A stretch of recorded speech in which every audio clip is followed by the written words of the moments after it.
14 Mayıs'ta bir seçime gidiyoruz. Bilindiği gibi. Seçim hakkında neler düşünüyorsunuz? Önce oradan başlayalım. Seçimler şu anda çok güzel. Ekonomi çok iyidir, çok güzeldir. Kim diyorsa para yoksa yalan söylüyor. Hani hayat, ekonomi çok güzeldir, milletin durumu iyidir, millet zengindir. Her bir evin kapısında 4-5 tane araba var. Hani fakir kimse yok. Kim diyorsa biz fakirlik yalan söyler. Şurada iki parça aldım 5 abla 1 lira. Önünde 5-6 araba var. Nerede kimse girmiş? Kiracılar sürünüyor, kiracılar aç. Kim diyorsa bize aşık yalan söyler. Gel evime bak.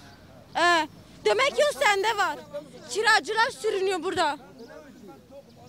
Birden 600 milyon zam getirir mi insan kiracının üstüne? 1 milyar getiriyor. Kirayı niye böyle yükseltirler kendine? Demek ki onun her şey var, onun her şeyini yok etsin. Yardım alıyorsa da almasın. Kiracılar zor durumda. 2 kuruş yardım almak için sabah 5'inden 6'da gelip burası sıraya giriyor millet. Dayım neyden bahsediyor ya? Siz ne düşünüyorsunuz seçim hakkında? Size de soralım. Seçim hakkında hak eden kazansın. Var mı gönlünüzde biri? Şu anda yok. Kime vereceğimi bilmiyorum, daha düşünmedim. Ama böyle giderse kaybedebilir Tayyip Erdoğan. Kiracılar zor durumda. Ev sahibiler kendini yemiş. Depremden sonra kiralar hemen hemen 11 ilde artış yaşadı. Bunun temel sebebi ne? Benim evimde çatlaklık var. 600 milyon zam getirdi üstüme. 600 milyon zam getirdi. 1 milyar 200 yaptı 2 odayı. Ev sahibinin kendi kararı mıydı bu? Evet, kendi kararı. Bir eldir, eşim bir elde çalışıyor. 2 çocuğum var, yetişmiyor. Yani amca konuşuyor da demek ki amcanın her şeyi var da amca kendi üstüne konuşsun. Yok bir şeysi yok, ne bir şeysi var? Hiçbir şeysi de yok. Hiçbir şeysi yok da niye konuşuyoruz ama? Kendi üstüne konuşsun. Bir şeyler gelir yani, belki de bu kömür gelir. Tamam işte kendi üstüne konuşsun. İşte ben ne diyorum? Kiracılar sürünüyor, ev sahibiler değil. Telefon kullanıyorsunuz. Niye yok ya? Nasıl yok? Şimdi sen kendi adına konuş. Ev sahibiler... Kendim adıma konuşuyorum. Tamam ben de kendi adıma, ben kiracıyım, ben kendi adıma konuşuyorum. چطور برای چطوره؟ ایرو لمراتی 7 milyar نفت پرل دوغال گازه و شو بو تدویه چه یانه؟ تدویه çe خوره؟ boş boş konuşuyorsun sen. Türkiye'nin iyi halleri.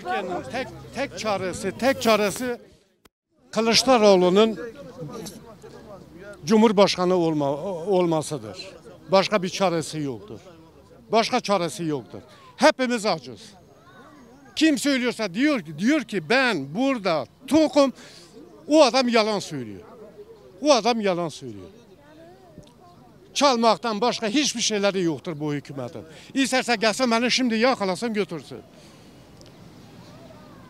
Ne düşünüyorsunuz peki? Seçim olumlu geçecek mi? Seçim olumlu geçecek. Bu şekilde olumlu, inşallah da olumlu geçer. Bu ortadaki insanların boynunu kırarlar. Bu şekilde konuştukları için evinde ekmek yok, gelip burada bas bağırıyor diyor ki ben tokum. Senin üzerine söylemiyorum babam.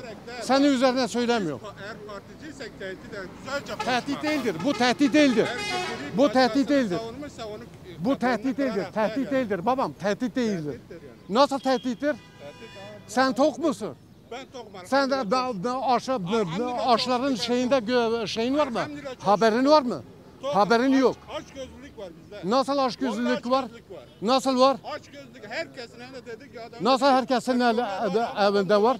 Herkesin evinde yok. Herkesinkinde var. Seninkinde var, onunkinde yok abi. Çocuklar Avrupa'da değil zengin kadını çalışıyor, erkeğe çalışıyor, gece. Burada da herkes çalışıyor. Kim çalışmıyor ki burada? Çalışmıyor. Hepsi yatıyor abi. O yatanlar zenginlerdir. Fakirler değildir. Yok Hacı abi doğru Fakirlerdir. Avrupa'da 100 euroya Kimin bir tane hanımı koyun çalışıyor? alırsın. Burada 100 liraya 1 kilo et alırsın. Aynen doğru. Doğru söyle Hacı abi. 100 liraya 1 kilo et alırsın sen. 1 kilo et Allah'ına kurban. Burada 1 kilo et 400 lira. Diyorum Senin ya, haberin ondan var mı? Şimdi sen alamadın. Senin işte bak ben. Senin Ben diyorum ki, 100 liraya ailen 1 koyun kilo et alırsın almış eve götürmüş mü? Burada Allah'ına 1 kilo kurban. et alamıyorsun. Söyleyin. Bir şey söyleyeceğim. Biraz sakin olabilir miyiz? Hepimizle konuşacağız ama lütfen sakin olun. Böyle gerginlik yaşansın istemiyoruz. Olmamak elde değil ki ablam. Elde değil ki. Milletin hepsi açtır. Tok olan yoktur. Şimdi senin üzerine söylüyorum. Sen tok musun? Söyleyeyim ben sana sorayım. Biz cevap veremiyoruz bu soruya maalesef. Çünkü biz mikrofonuz. Gitsin işte. Benim aylığım 12 bin lira. 12 bin lirayla ben neyle geçineyim? Evim kira. 4 bin lira, 5 bin lira kira veriyor. Benim çocuklarım üniversitedeler. Her birine 2'şer bin lira para göndermesem asla bu çocuklar orada şey yapamazlar. Geçinemezler. Ya sen ne diyorsun ya babam ya? Kendi kendine konuşuyorsun sen. Bir şey söylediğin zaman doğru söyle. Benim 4 tane çocuğum okuyor. 2'şer bin liradan 6 bin lira para ediyor. Sen bunun hesabını biliyor musun? Sen nasıl okutuyorsun? Geç burada konuş. Zaten senin gibi adam konuşuyor da müdahale etme. Adam konuşuyor burada. Sen konuşacaksan gel kamera karşısında konuş. 200 kilo kömür veriyor. 2 torba makarna veriyor. Ben burada karnımı doyuruyorum. Git doyur.